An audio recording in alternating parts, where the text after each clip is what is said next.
Saludamos a Fernando Navarro García en este programa en el que recorremos los nombres, las historias de buenos y malos, de sombras y oscuridad y de luz y luminosidad bajo el nazismo. Hola, Fernando. Hola Raquel, un saludo para todos en Hoy Radio España. hablamos de un personaje terrible, Fernando. Sí, es que es difícil cuando tratamos de hacer, Raquel, siempre un cierto equilibrio entre luz y oscuridad, porque así es como se llama nuestro programa, pero obviamente en el nazismo hay mucha más oscuridad que luz, ¿eh? Entonces, hoy tenemos un personaje que es Joseph Kramer, que es uno de los grandes criminales del nazismo, ¿eh? No está, digamos, en la delantera de los nombres de la ignominia, pues al nivel de un Hoss, un Mengele, un Himmler, pero tiene una biografía terrible, ¿no? Como toda esta gente, ¿eh? Como toda esta gente. Joseph Kramer es nuestro personaje de oscuridad de hoy. Por decirlo sintéticamente un poco por qué es conocido, ¿eh? Por haber sido el comandante de varios campos de concentración y de exterminio, ¿eh?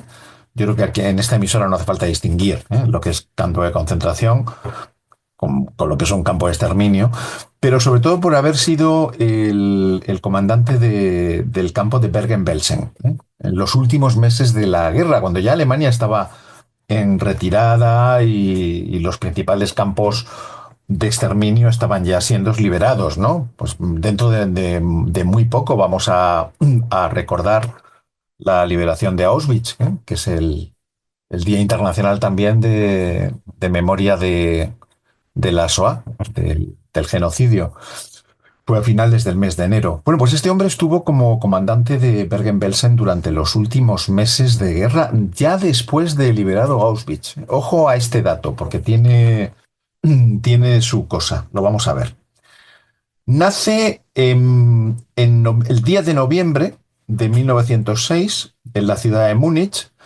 Dentro de una familia muy católica, ¿eh? Recordemos que Múnich está en esa zona alemana, ¿eh? En esa esquinita inferior alemana, en donde la religión mayoritaria no es el luteranismo, no es el protestantismo, sino que es el catolicismo. Se afilia al Partido Nacional Socialista de los Obreros Alemanes, o sea, al partido nazi, se afilia tan tarde como 1931, diciembre de 1931. ¿Eh?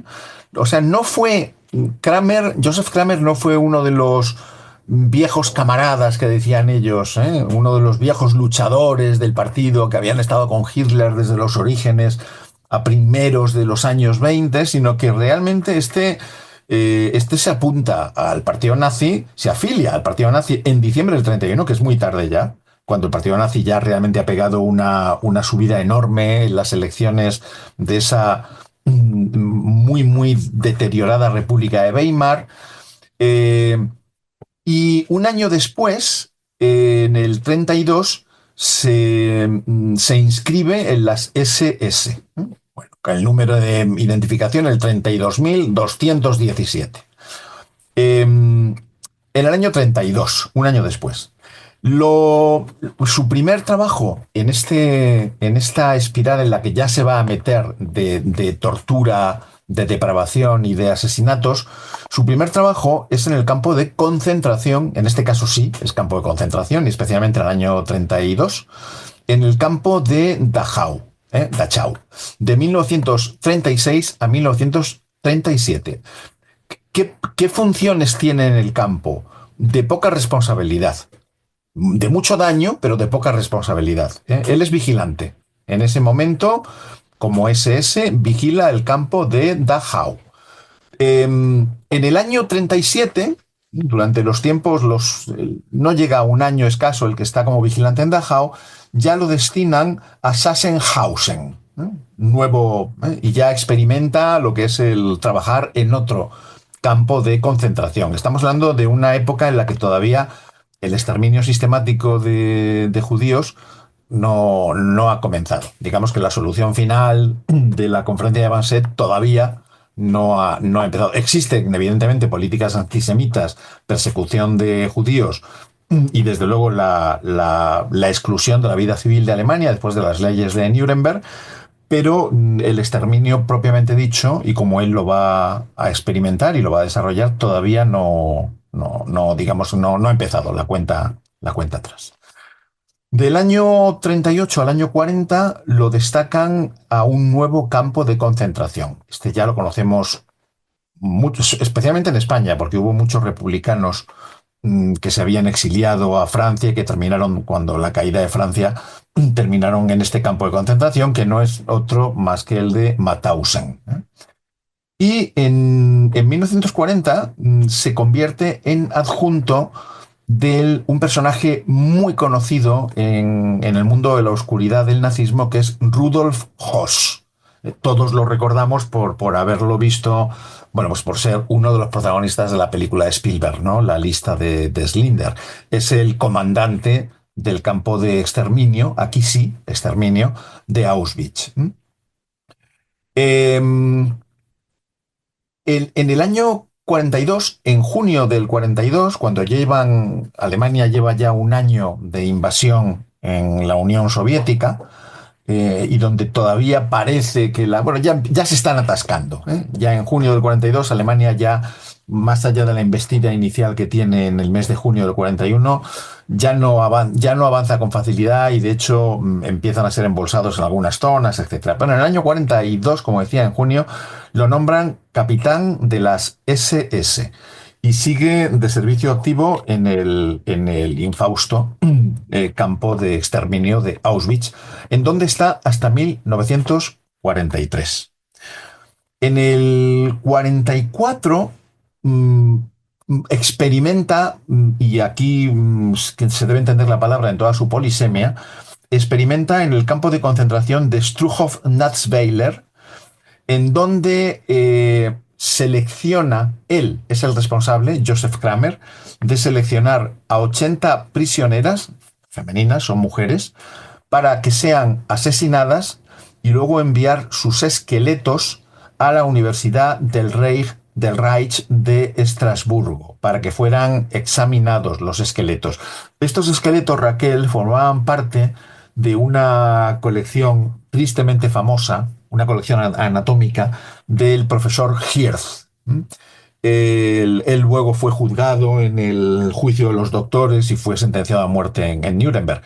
Hirth, que estuvo también muy vinculado a esa expedición de la que hemos hablado también en nuestro programa, que se hizo al Tíbet, ¿eh? ¿Recuerdas? Aquella expedición de Ernest Schaffer, al Tíbet, buscando los orígenes de la raza aria, en donde allí iban midiendo cráneos de los tibetanos para ver si podían encontrarse algún tipo de concomitancia entre los cráneos arios y los cráneos. Esas actividades pseudocientíficas a los que los nazis tenían tanto aprecio, ¿no? Exactamente, a través de la NENERVE, de aquella oficina de la herencia ancestral, o todas estas cosas que, como dices, les eran tan queridas a los nazis. Bueno, pues estos esqueletos de estas 80 pobres víctimas, ¿no?, del campo de Struhof-Natzweiler fueron enviados a la Universidad del Reich en Estrasburgo para engrosar la colección del profesor Hirth, que, insisto, tenía también cráneos tibetanos que le había llevado Ernest Schaffer desde el Tíbet.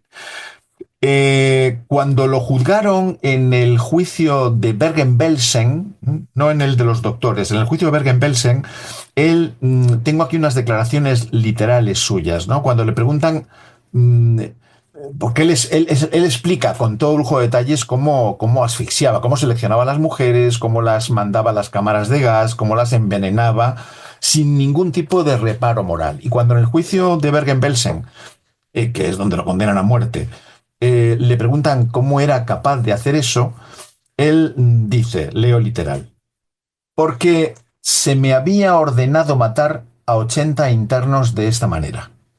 Así es como he sido educado.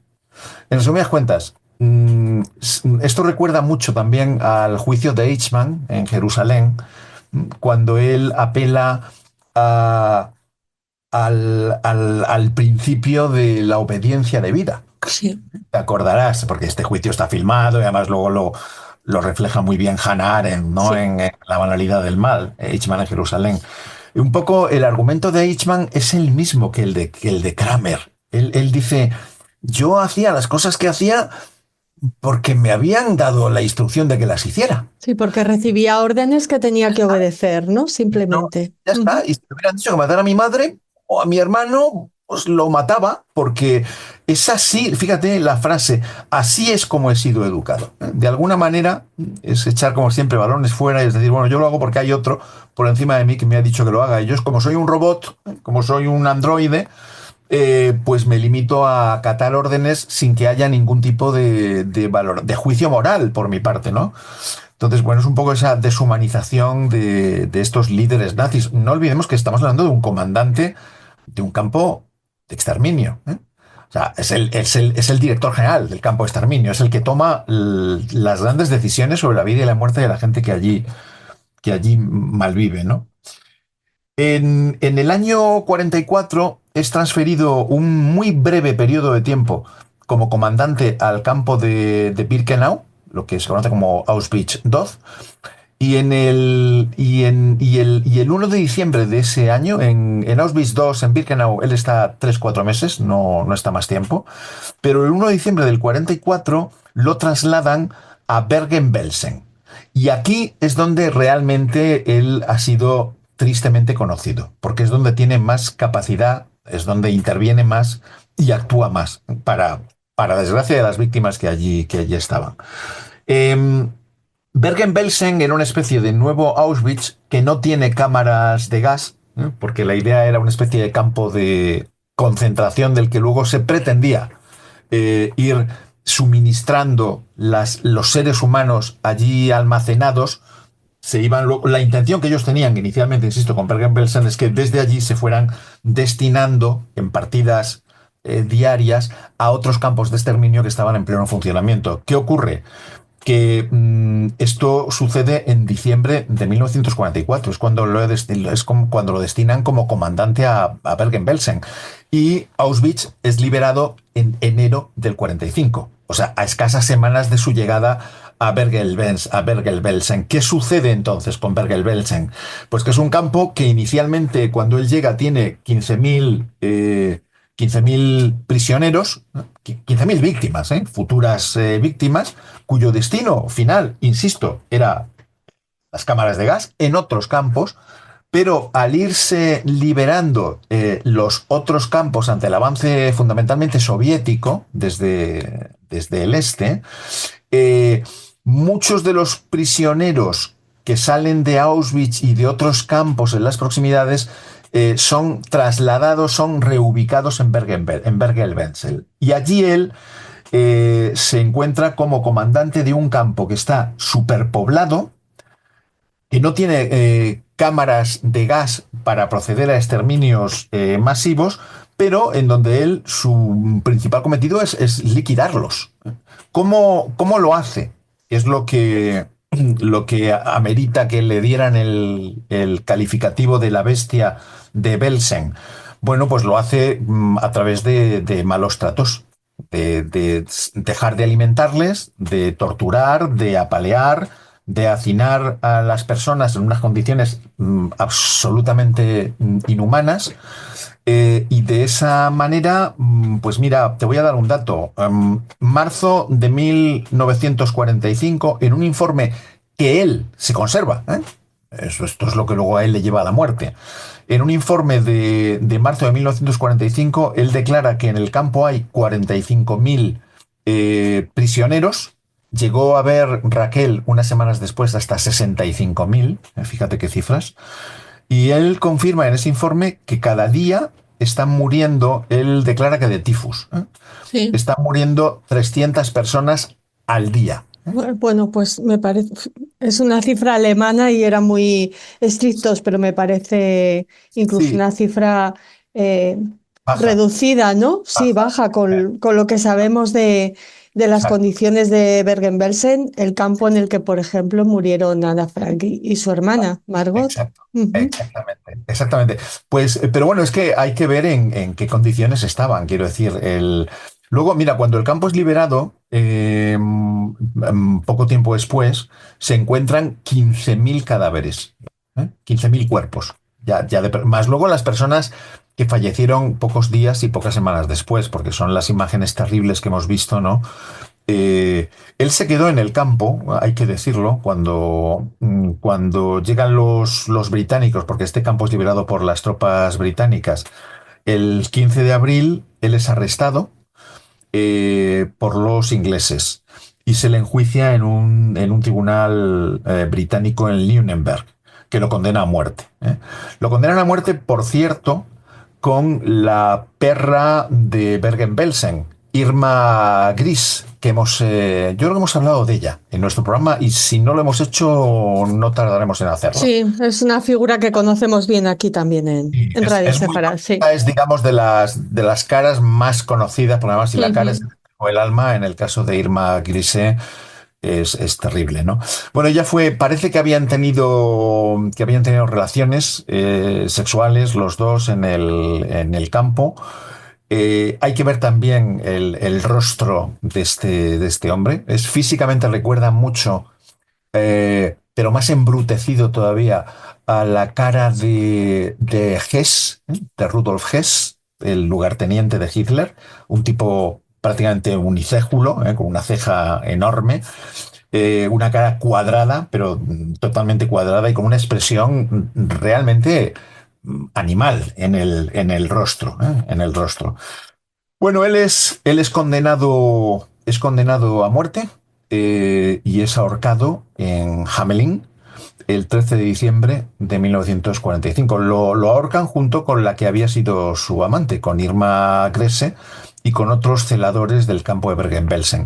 Cuando los ingleses llegaron, Raquel, al campo, él se quedó y hasta se permitió el lujo protocolario, si quieres, de darles una vuelta por el campo o hacer una tournée con ellos, explicándoles pues un poquito el funcionamiento del campo. Tan, eh, ¿cómo tan asumida tenía su función como comandante del campo, y cuando llegaron los ingleses, pues dijo, bueno, voy a explicarles en qué consiste mi descripción de puesto de trabajo, ¿no? Madre mía. Y Incluso a les lo mejor para que vieran su eficacia, no sé, como son mentes tan enfermas, ¿no? Mm. Exacto, un poco la obediencia a vida es decir, bueno, esto es lo que me han mandado que haga, pero yo no va conmigo, yo lo he hecho porque me lo han encargado. Y entonces, bueno, pues les dio los detalles. Hay muchas fotografías, si rastreáis en internet vais a ver muchas fotografías de él, de la perra porque la califican de perra o de zorra de Bergen-Belsen, de Irma Grese y de otros celadores, ya digo, que fueron luego ejecutados.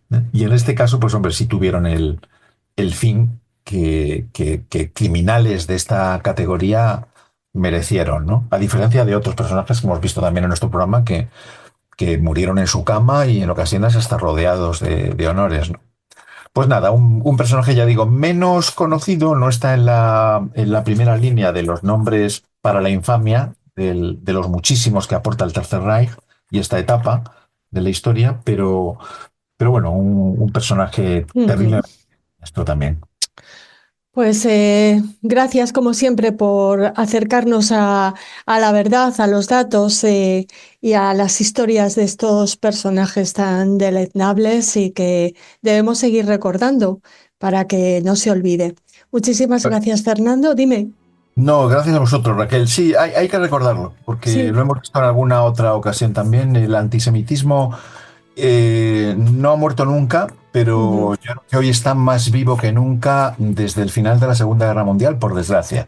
Sí. Y en los mismos lugares en los que entonces se propagó, ¿eh? Entonces hay que recordarlo constantemente porque si pasó en los años 30, puede pasar perfectamente en los años 30 a los que nos estamos acercando otra vez, pero del siglo XXI. Ujú. Pues con esa advertencia nos despedimos hasta la próxima entrega de Luz y Oscuridad bajo el nazismo. Muchas gracias, Fernando. Un abrazo muy fuerte para vosotros. Hasta la próxima.